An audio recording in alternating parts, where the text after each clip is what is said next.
Hello everyone.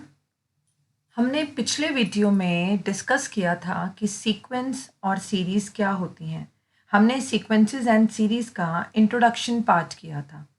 इस video में हम करने वाले हैं एक स्पेशल टाइप की सीक्वेंस जिसे कहा जाता है अरिथमेटिक प्रोग्रेशन। लेकिन उसको स्टार्ट करने से पहले एक ख़ास बात मैं बताना चाहूँगी कि हमने पढ़ा था कि सीक्वेंस क्या होती है। सीक्वेंस एक अरेंजमेंट होती है नंबर्स का, लेकिन एक डेफिनेट ऑर्डर में। लेकिन जो sequences that follow a specific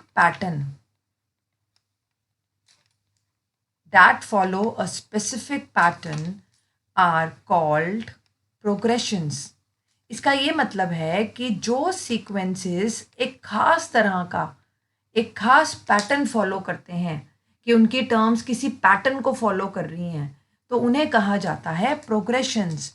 और हम दो तरह के प्रोग्रेशंस डिस्कस करेंगे। एक करेंगे अरिथमेटिक प्रोग्रेशन जिसे एपी कहा जाता है, और एक करेंगे ज्योमेट्रिक प्रोग्रेशन जिसे जीपी कहा जाता है। इस वीडियो में हम डिस्कस करने वाले हैं अरिथमेटिक प्रोग्रेशन। तो स्टार्ट करते हैं। अरिथमेटिक प्रोग्रेशन, इतना तो हमें पता ही चल गया कि अरिथमेटिक प्रोग्रेशन एक सीक्वेंस ही होगी। लेकिन कैसी सीक्वेंस होगी? एक ऐसी सीक्वेंस जो एक स्पेसिफिक पैटर्न फॉलो कर रही है। तो स्टार्ट करते हैं, एक सीक्वेंस ले लेते हैं। A sequence A1, A2, A3 and so on, AN उसकी जर्नल टर्म। सीक्वेंस ऐसी ही होती है, एक सीक्वेंस ली। कब कहेंगे इसको AP? Is called an AP. AP मतलब अरिथमेटिक प्रोग्रेशन। किसी भी sequence A1, A2, A3 and so on, AN and so on को कब कहेंगे कि अरिथमेटिक प्रोग्रेशन है? अगर हर दो टर्म्स का डिफरेंस सेम हो। इसका क्या मतलब हुआ कि अगर आप सेकेंड टर्म जिसे हम A2 कहते हैं उसमें से A1 को सब्ट्रैक्ट करो, सपोज वो D आएगा। फिर आप थर्ड टर्म A3 में से A2 को सब्ट्रैक्ट करो, वो भी D आएगा। आप फोर्थ टर्म जिसको A4 कहते हैं उसमें से A3 को सब्ट्रैक्ट करो, वो भी D आएगा। यानी हर अगली टर्म को जब पिछली टर्म में से सब्ट्रैक्ट करके देखो तो डिफरेंस सेम आना चाहिए। और अगर ये डिफरेंस सेम आ रहा है तो जो आपकी सीक्वेंस है वो एपी होगी, और नहीं आ रहा है तो नहीं होगी। तो अगर कोई सीक्वेंस मैं आपको दूं और आपने चेक करना है कि क्या ये एपी है, तो सिंपल है। आप सेकंड टर्म में से फर्स्ट को सब्ट्रैक्ट करो, थर्ड में से सेकंड को सब्ट्रैक्ट करके देखो, फोर्थ में से थर्ड को करके देखो। अगर आ रही है, डिफरेंस सेम आ रहा है, तो उसे क्या कहेंगे कि हाँ जी वो एक एपी है। जैसे मैं एक एग्जाम्पल देती हूँ आपको। एक सीक्वेंस ले रहे हैं 1, 3, 5, 7 एंड सो ऑन। तो ये A1 है, ये A2 है, ये A3 है, ये A4 है एंड सो ऑन। तो अगर आप A1 में से A2 में से A1, तो A2 टर्म कौन सी है? 3, और A1 कौन है? 1। तो डिफरेंस कितना आ रहा है? 2। अब थर्ड टर्म A3 में से सेकेंड टर्म A2 को, मैंने A2 में से A1 को किया, अब A3 में से A2 को करते हैं। तो A3 5 है, A2 2 है, फिर से डिफरेंस 2 आ रहा है। अब मैंने फोर्थ टर्म में से A4 में से A3 को सब्ट्रैक्ट किया, फोर्थ में से A3 को सब्ट्रैक्ट करेंगे तो क्या आएगा? फोर्थ है 7 और थर्ड टर्म है 5। यानी जो आपको सीक्वेंस मैंने लिख के दी है वो क्या बना रही है? एक एपी। अब हमने एक बात देख ली कि एपी किसे कहा जाता है, कि जब आपकी साथ वाली टर्म्स यानी सेकंड का फर्स्ट से डिफरेंस, थर्ड का सेकंड से डिफरेंस, फोर्थ का थर्ड से डिफरेंस बराबर हो। और ये जो साथ वाली टर्म्स हैं इन्हें हम कॉन्सिक्यूटिव टर्म्स भी बोलते हैं। कॉन्सिक्यूटिव टर्म्स कहते हैं एक के बाद एक आने वाली। और एपी के अंदर अगर कोई सीक्वेंस एपी है तो वो जो सेम, सबके बीच में जो सेम डिफरेंस आ रहा है उसे कहा जाता है कॉमन डिफरेंस। और इसे हम ज़्यादातर किससे डिनोट करते हैं? डी, स्मॉल डी से। तो कॉमन डिफरेंस इसे बोलते हैं और स्मॉल डी से डिनोट करते हैं। किसी भी एपी के अंदर दो बातें बहुत खास होती हैं। एक, उसकी फर्स्ट टर्म, कि वो एपी शुरू कहाँ से हो रही है, जिसको हम A1 भी बोलते हैं, लेकिन नॉर्मली हम ए से स्टार्ट करेंगे। फर्स्ट टर्म को क्या बोलेंगे? ए। और एक उसका कॉमन डिफरेंस, कि जो आपस में टर्म्स हैं उनके बीच में कितना डिफरेंस है, क्योंकि डिफरेंस सेम है तभी वो एपी है। तो वो जो कॉमन डिफरेंस है वो कितना है। तो किसी भी एपी के लिए ये दो बातें बहुत खास हैं। एक उसकी पहली टर्म जिसको फर्स्ट टर्म कहते हैं, और एक टर्म्स का आपस में डिफरेंस कितना है जिसे हम कॉमन डिफरेंस कहते हैं।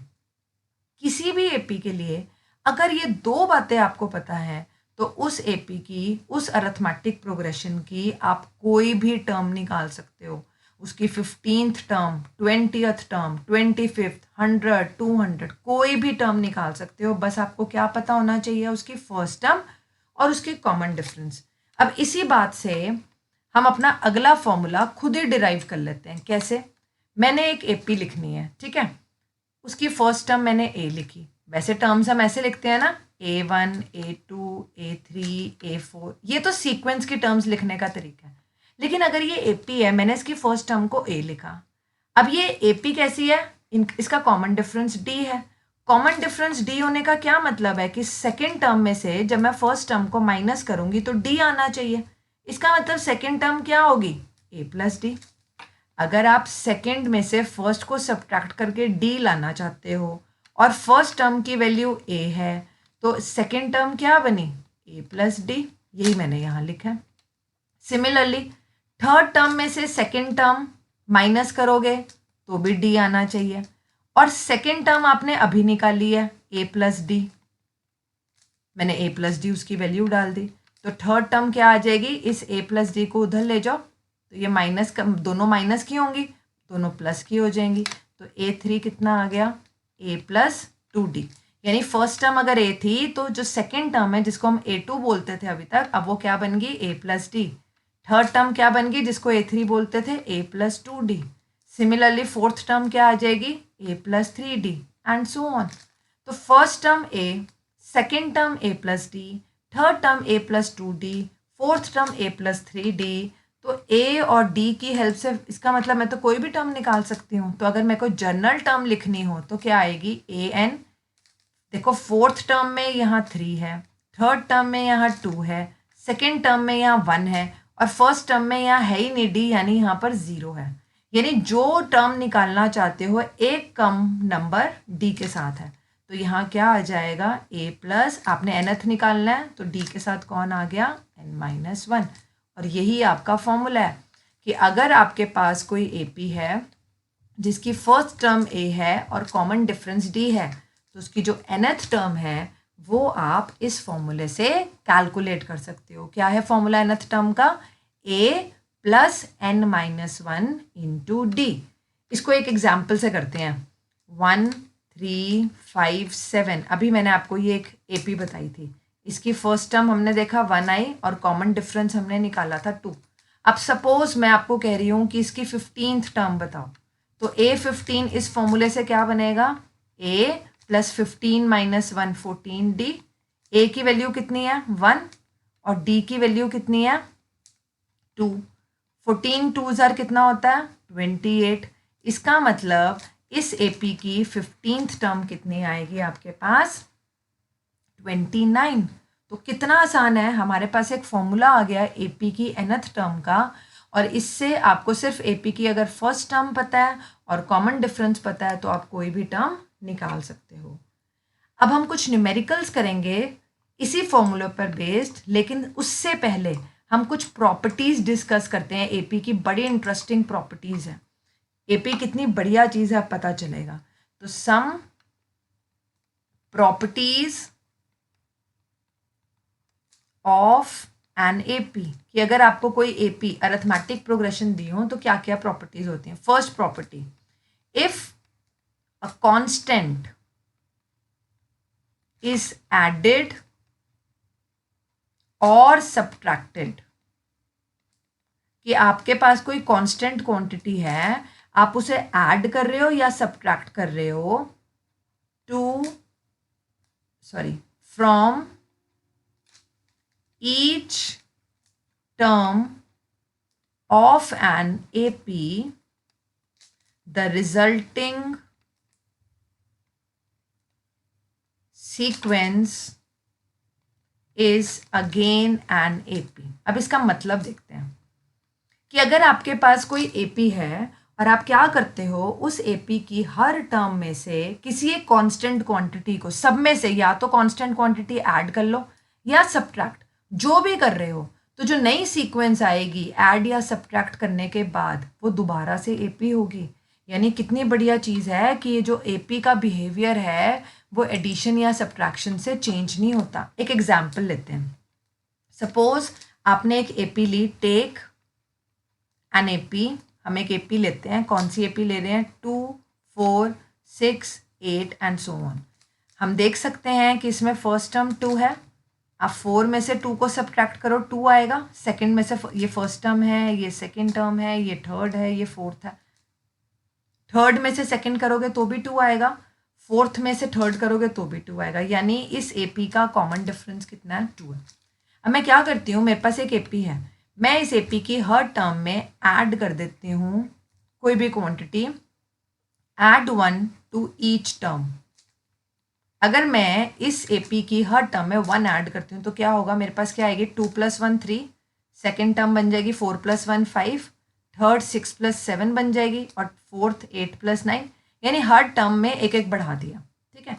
अब अगर ध्यान से देखूँ मैं तो ये क्या है, ये अगर आप 5 में से 3 सब्ट्रैक्ट करोगे 2 आ रहा है, 7 में से 5 करोगे तो भी 2 आ रहा है, 9 में से 7 करोगे तो भी 2 आ रहा है। यानी फिर एक एपी आ रही है, लेकिन बस उसकी फर्स्ट टर्म बदल गई और कॉमन डिफरेंस क्या है? 2। हमने ये नहीं कहा था कि एपी नहीं बदलेगी, एपी तो बदल जाएगी जब आप हर टर्म में 1 ऐड कर रहे हो, लेकिन वो रहेगी एपी। एपी सीक्वेंस बदल गई। एपी का क्या मतलब होता है कि हर 2 टर्म्स के बीच में जो डिफरेंस है वो सेम रहेगा। तो यहाँ पर भी डिफरेंस क्या आ रहा है? सेम। ये हमने क्या किया? 1 ऐड किया। अब हम 1 सब्ट्रैक्ट भी करके देख लेते हैं। Sorry, subtract 1 from each term. अब जो हमने एपी जिससे स्टार्ट किया था उसकी हर टर्म में से 1 सब्ट्रैक्ट कर दो, तो 2 में से 1 गया, 4 में से 1 गया 3, 6 में से 1 गया 5, 8 में से 1 गया 7। तो हर टर्म में से एक एक कम कर दिया। अब 3 में से 1 सब्ट्रैक्ट करो, 2 आएगा। 5 में से 3 करो तो भी 2 आएगा। 7 में से 5 करो तो भी 2 आएगा। तो ये भी एक एपी है, सिर्फ फर्स्ट टर्म बदल गई और कॉमन डिफरेंस क्या आ रहा है? 2। तो हमने ये देखा कि आपको कोई भी एपी दी हो, अगर उसकी हर टर्म में आप किसी भी कांस्टेंट क्वांटिटी को ऐड करो या सब्ट्रैक्ट करो, जो भी करना है हर टर्म के साथ करना है, तो जो नई सीक्वेंस आएगी वो दोबारा से एक अरिथमेटिक प्रोग्रेशन होगी, एक एपी होगी। ये थी इसकी फर्स्ट प्रॉपर्टी। एक और प्रॉपर्टी है इसकी बड़ी interesting. If each term of an AP is multiplied, पिछली बार हमने ऐड और सब्ट्रैक्ट किया था, इस बार हम मल्टीप्लाई कर रहे हैं, मल्टीप्लाइड बाय अ कांस्टेंट। आप मल्टीप्लाई कर दो हर टर्म को किसी कांस्टेंट से, और divided by some non zero constant. आप हर टर्म को किसी कांस्टेंट से मल्टीप्लाई कर दो या डिवाइड कर दो, लेकिन डिवाइड करते हुए ज़रूरी है कि जो कांस्टेंट है वो नॉन जीरो होना चाहिए। ज़ीरो से आप डिवाइड नहीं कर सकते, फिर तो वो चीज़ क्या बन जाती है? इन्फिनिटी। अगर आप डिवाइड भी कर रहे हो, जो रिजल्टिंग सीक्वेंस आएगी, the resulting sequence is again and AP. तो कितनी बढ़िया प्रॉपर्टी है कि जैसे आप सम और सब्ट्रैक्ट कर रहे हो, ऐड कर रहे हो या सब्ट्रैक्ट कर रहे हो, उसी तरह मल्टीप्लाई कर रहे हो या किसी नॉन जीरो कांस्टेंट से डिवाइड कर रहे हो, तो भी अगर कोई एपी है तो वो एपी ही रहेगी। स्टार्ट करते हैं दोबारा से इसके लिए एक एग्जाम्पल। हम क्या करते हैं, हम अपनी जो पहले हमने अभी अब ऊपर एग्जाम्पल में ली थी सीक्वेंस, वही दोबारा से लेते हैं। तो टेक एन एपी, और एपी हमने कौन सी ली? 2, 4, 6, 8 एंड सो ऑन। अभी हमने डिस्कस किया था, इसमें ए कितना है? 2, और डी कॉमन डिफरेंस आप निकाल के देख सकते हो, 4 - 2, 6 - 4, ये एक एपी है और इसका कॉमन डिफरेंस भी क्या है? 2 है। इफ़ वी मल्टीप्लाई, हम क्या करते हैं, इसकी हर टर्म को मल्टीप्लाई करते हैं बाय 2। 2 एक कांस्टेंट क्वांटिटी है, तो क्या बनेंगी टर्म्स? 2 को 2 से किया 4, 4 को 2 से किया 8, 6 को 2 से किया 12, 8 को 2 से किया 16 एंड सो ऑन। अब देखते हैं ये एपी बनती है कि नहीं। 8 में से 4 गया 4, 12 में से 8 गया 4, 16 में से 12 गया 4। हाँ जी, हमें फिर एक AP मिल गई जिसकी फर्स्ट टर्म 4 होगी और कॉमन डिफरेंस भी कितना है 4। कोई बात नहीं, A और D बदल गए लेकिन AP तो है ना। हमने तो ये कहा है प्रॉपर्टी में कि उसकी AP वाली प्रॉपर्टी की वो एक अरिथमेटिक प्रोग्रेशन है, वो मेंटेन रहेगी। अब इसी AP को हम डिवाइड कर देते हैं। If we divide by 2, 2 non zero quantity है तो 2 को 2 से डिवाइड करेंगे क्या बनेगा 1, 4 को 2 से करोगे 2, 6 को 2 से करोगे 3, 8 को 2 से करोगे 4 एंड सो ऑन। अब डिफ करके देखो ये AP है कि नहीं। 2 में से 1 गया 1, 3 में से 2 गया 1, 4 में से 3 गया 1। हाँ जी, एक AP मिल गई, लेकिन अब फर्स्ट टर्म 1 है और जो कॉमन डिफरेंस है वो भी क्या है 1 है। तो हमने ये देखा इन दो प्रॉपर्टीज़ में कि अगर आपके पास कोई AP है तो आप उसकी हर टर्म को किसी भी कांस्टेंट से मल्टीप्लाई करो, नॉन ज़ीरो कांस्टेंट से डिवाइड करो, कोई भी कांस्टेंट ऐड करो हर टर्म में या कोई भी कांस्टेंट सब्ट्रैक्ट करो। अगर वो अरिथमेटिक प्रोग्रेशन है तो वो अरिथमेटिक प्रोग्रेशन ही रहेगी। नेक्स्ट, अब हमारे पास कुछ एग्जाम्पल्स हैं, बहुत आसान इंटरेस्टिंग एग्जाम्पल्स हैं। Example first, show that 12, 5, -2, -9 is an AP and find the general term। आपको कुछ टर्म लिख के दी हुई हैं।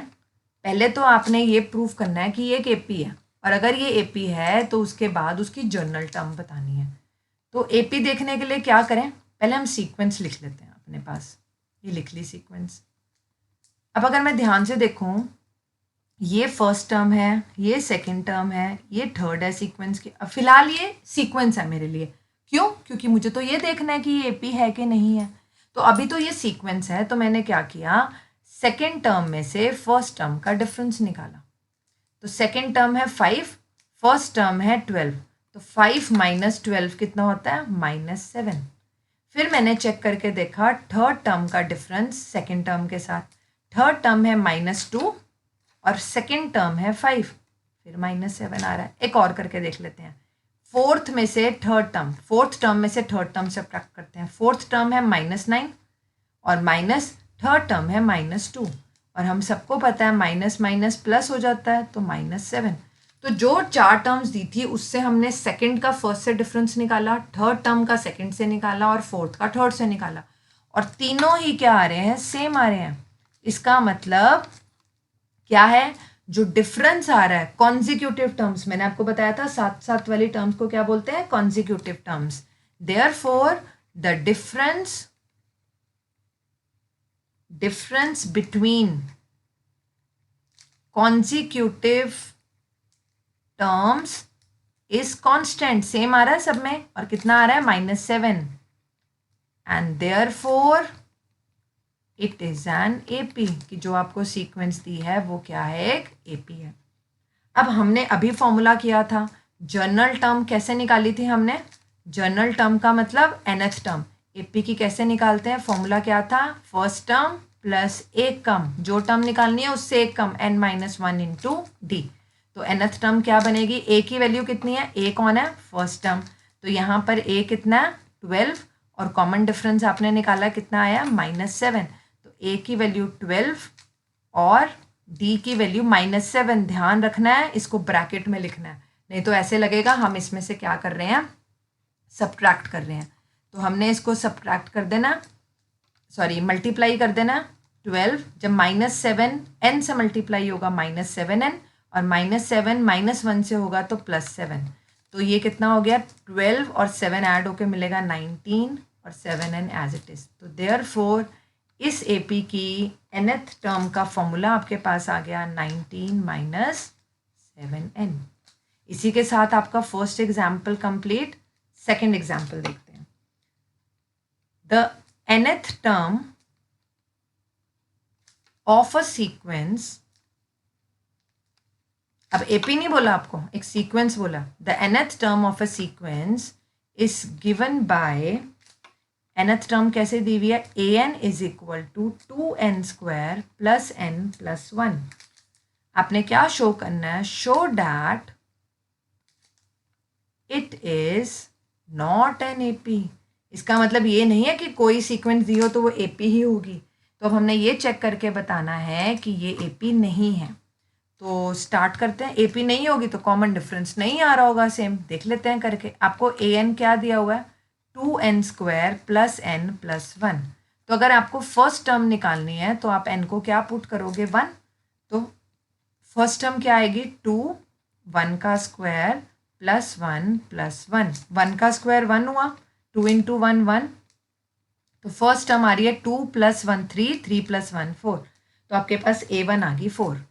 अब हम पुट करते हैं n को 2। तो a2 क्या आएगी, 2, 2 का स्क्वायर +2 + 1।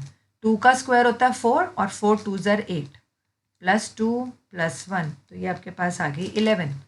अब n को 3 पुट करते हैं।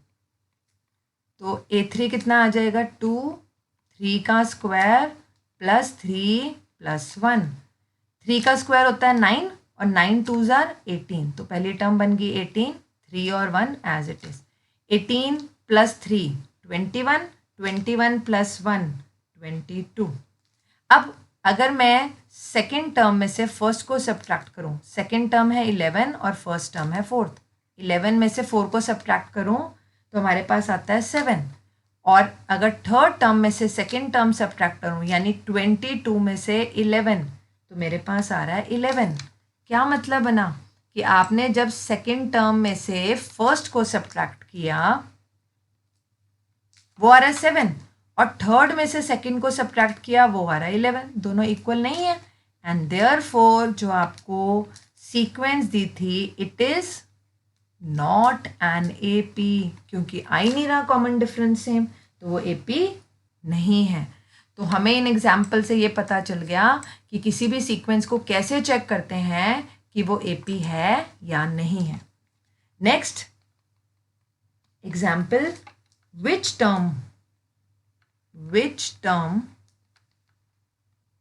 of the series, अब सीरीज क्या दी हुई है, 12, 9, 6 plus and so on is equal to -30।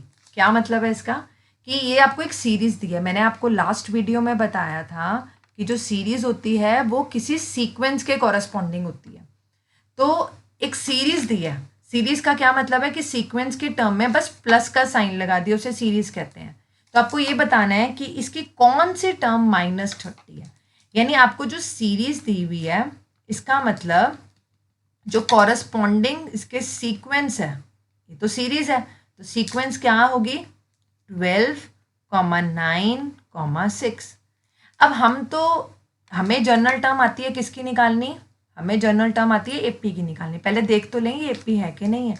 अगर मैं 9 में से सपोज ए फर्स्ट टर्म है सीक्वेंस की, नंबरिंग तो कर ही सकते हैं क्योंकि सीक्वेंस तो है। तो जो a2 - a1 आ रहा है, 9 - 12, वो क्या आ रहा है, -3। और थर्ड टर्म में से सेकेंड टर्म माइनस करें, 6 - 9, वो भी -3 आ रहा है।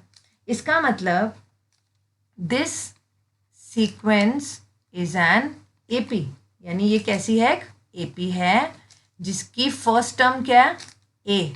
फर्स्ट टर्म ए को कहते हैं, विथ फर्स्ट टर्म यहाँ लिख देते हैं हम, फर्स्ट टर्म क्या है, 12। एंड कॉमन डिफरेंस तो हमने निकाल लिया। कॉमन डिफरेंस जिसको हम डी बोलते हैं वो कितना आ रहा है आपके पास, -3। उसी से आपको पता चला था कि ये क्या है, एपी है। तो आपकी जो सीक्वेंस है वो तो एक एपी है जिसकी फर्स्ट टर्म 12 है और कॉमन डिफरेंस कितना है, -3।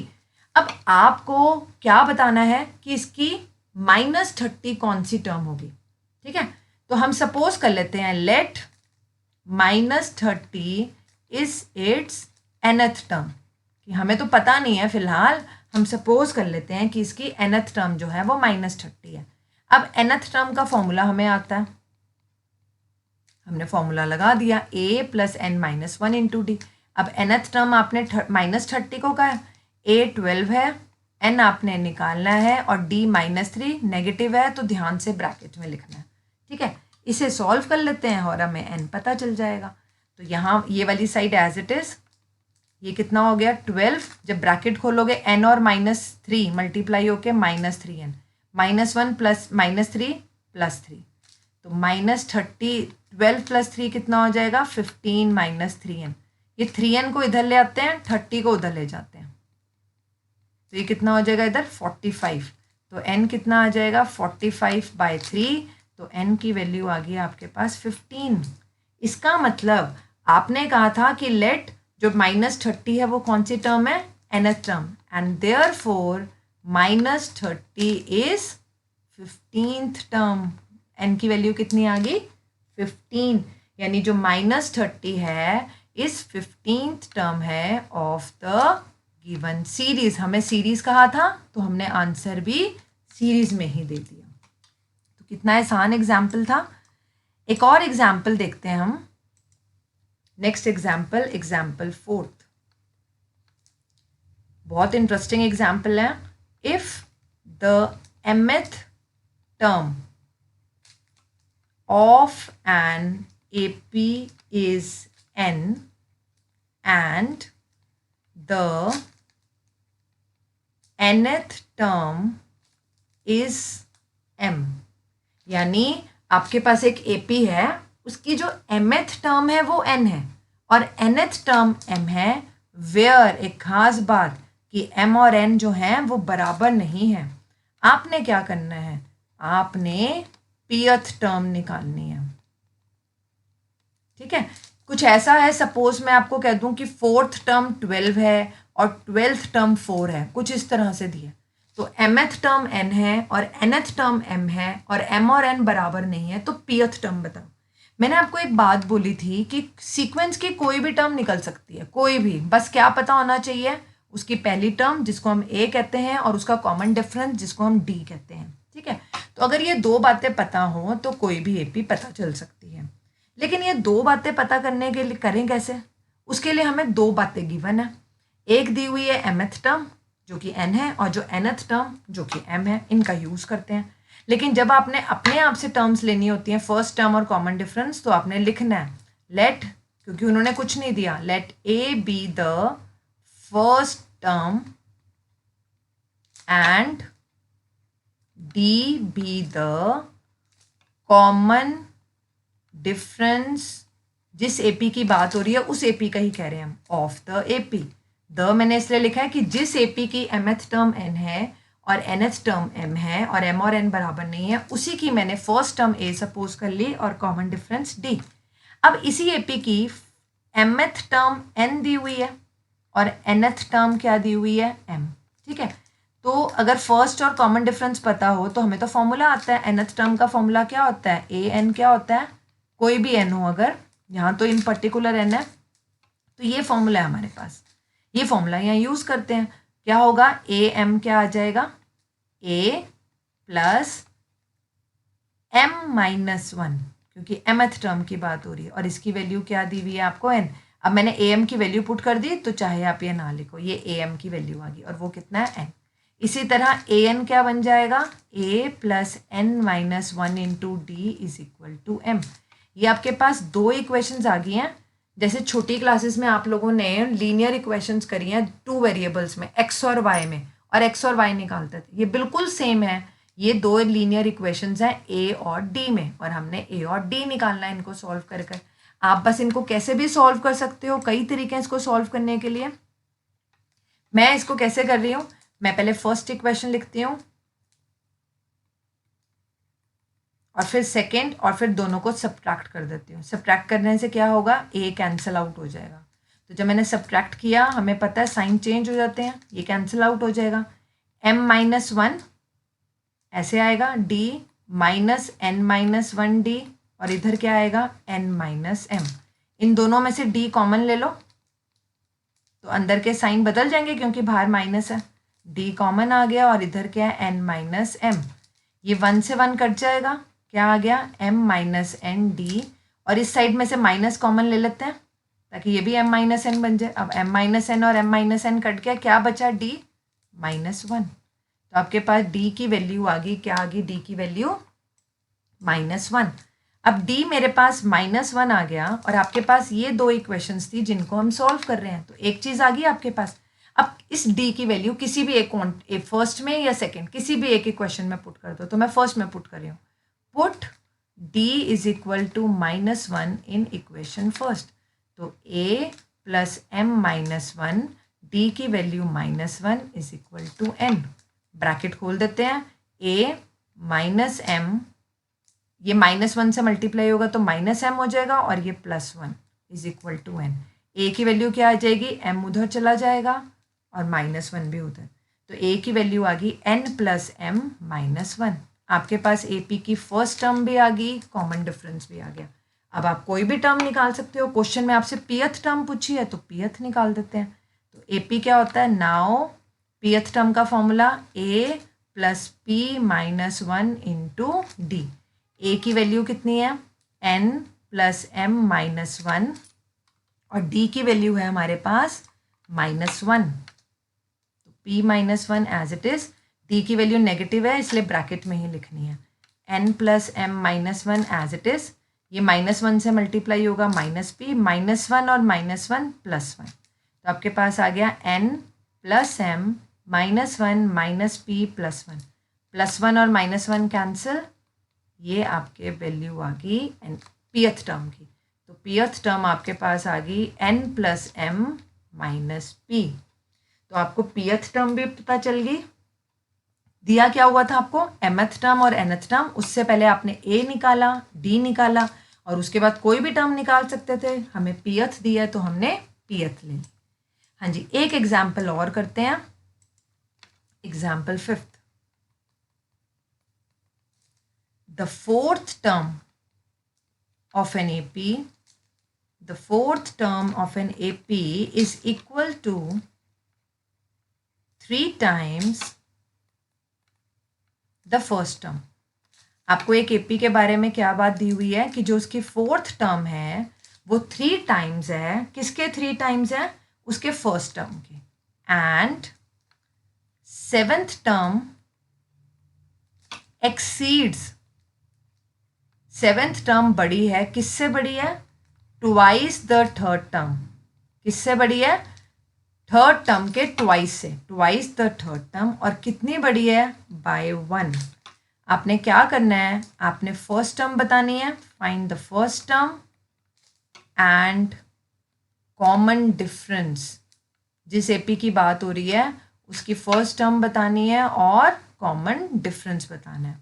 तो आपको क्या क्या दिया हुआ है, आपको एक एपी के बारे में 2 बातें बताई हुई हैं। क्या क्या बताई हुई हैं कि उस एपी की जो फोर्थ टर्म है वो 3 टाइम्स है फर्स्ट टर्म के, और जो 7th टर्म है एक्सीड्स, एक्सीड्स मतलब ज़्यादा है, बड़ी है, किससे बड़ी है, twice the third term, twice मतलब थर्ड टर्म के डबल से बड़ी है, और कितनी बड़ी है, बाय 1, एक नंबर से बड़ी है। तो आपने फर्स्ट टर्म और कॉमन डिफरेंस बताना है। तो सबसे पहले हम क्या करते हैं, फर्स्ट टर्म और कॉमन डिफरेंस जिसको निकालना उनके नाम रख देते हैं, जो हम हमेशा रखते हैं। Let a be the first term and d be the common difference. तो हमने जिस एपी की बात हो रही है, ए उसकी फर्स्ट टर्म और डी उसका कॉमन डिफरेंस में। नाउ क्या गिवन है आपको, नाउ इट इज गिवन, 2 बातें क्या गिवन है कि जो फोर्थ टर्म है जिसको हम कैसे लिखेंगे, A4, वो किसके इक्वल है, 3 times first term, first term A1 लिख देते हैं, या हम सीधा 3A भी लिख सकते हैं क्योंकि हमने फर्स्ट टर्म को A मान लिया। और क्या दिया हुआ है, जो 7th टर्म है वो ज़्यादा है किससे, ट्वाइस द थर्ड टर्म, यानी अगर थर्ड टर्म का ट्वाइस करो उससे ज़्यादा है, और कितनी ज़्यादा है, 1। तो आपके पास ये दोनों कंडीशंस आ गई। तो ये फर्स्ट कंडीशन है और ये सेकंड। तो फ्रॉम फर्स्ट, फर्स्ट को ठीक करके लिखते हैं। A4 को हम क्या लिख सकते हैं, A4 का मतलब A प्लस 3D, क्योंकि हमें फॉर्मूला आता है nth टर्म का A plus n-1 into D. तो अगर आपको फोर्थ टर्म चाहिए तो n को 4 डाल दिया, और वो किसके इक्वल है, 3A। यहाँ से आपके पास क्या आ गया, A प्लस 3D 3A के इक्वल है, इनको उधर ले जाओ, 3A इधर जाएगा तो 2A बन जाएगा, और 3D को भी इधर ले आओ, तो ये आपके पास आ गई पहली इक्वेशन। जिसको हमने फर्स्ट को ही ठीक किया, अब इसका नंबर 3 कर देते हैं। और सेकेंड इक्वेशन का क्या बनेगा, उसको सिंप्लीफाई करते हैं। जैसे ए एन के फॉर्मूले में एन को 7 डाल दो, तो A7 कितना आएगा, A + 6D -2 टाइम्स A3 क्या आ जाएगा इस फॉर्मूले से, A + 2D, और डिफरेंस कितना है, 1। इसको सिंप्लीफाई कर लेते हैं। A + 6D -2A - 4D = 1। तो A - 2A हो गया -A, 6D - 4D आपके पास हो गया 2D, और इधर क्या दिया हुआ है आपको, 1। तो हमने फर्स्ट इक्वेशन को सॉल्व किया था, हमारे पास थर्ड इक्वेशन आ गई, और सेकंड को सॉल्व किया, हमारे पास ये फोर्थ आ गई। अब हमने इन दोनों को सॉल्व करना है। आप किसी में से भी एक की वैल्यू निकाल कर दूसरे में सब्स्टिट्यूट करते हो, तो मैं थर्ड से वैल्यू निकाल रही हूँ। फ्रॉम थर्ड 2A 3D के इक्वल होगा, तो यहाँ से A कितना आ रहा है, 3/2D। इस A की वैल्यू को पुट कर दो, put A = 3/2D in fourth, मैं फोर्थ में पुट कर रही हूँ, -3/2D + 2D = 1।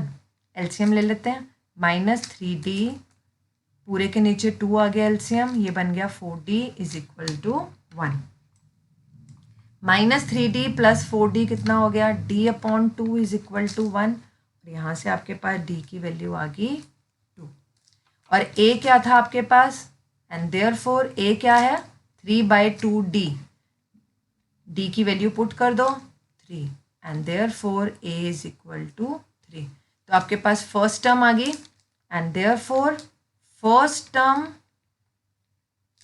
A = 3 and common difference D = 2। आपको दोनों बातें पता चल गई, आपसे इतना ही पूछा था और हमारा क्वेश्चन कंप्लीट है। लेकिन A3 और D2 आने के बाद अगर इस न्यूमेरिकल में आपसे वो इस AP की कोई भी टर्म पूछते हैं, सपोज आपसे 15th टर्म पूछते हैं, तो भी आप निकाल सकते हो। सपोज A15 पूछा होता तो वो क्या होता, A + n - 1 × D की वजह से 14D। A की वैल्यू पुट कर दो, D की वैल्यू पुट कर दो और सॉल्व कर लो। A15 क्या, आप कोई भी टर्म निकाल सकते हो। तो इस वीडियो में हमने ये देखा कि AP क्या होता है, AP की nth टर्म का क्या फॉर्मूला है, AP की कुछ बड़ी इंटरेस्टिंग प्रॉपर्टीज़ करी और एग्जाम्पल्स किए। नेक्स्ट वीडियो में हम AP की ही कुछ और कंसेप्ट्स करेंगे। Thank you for watching this video.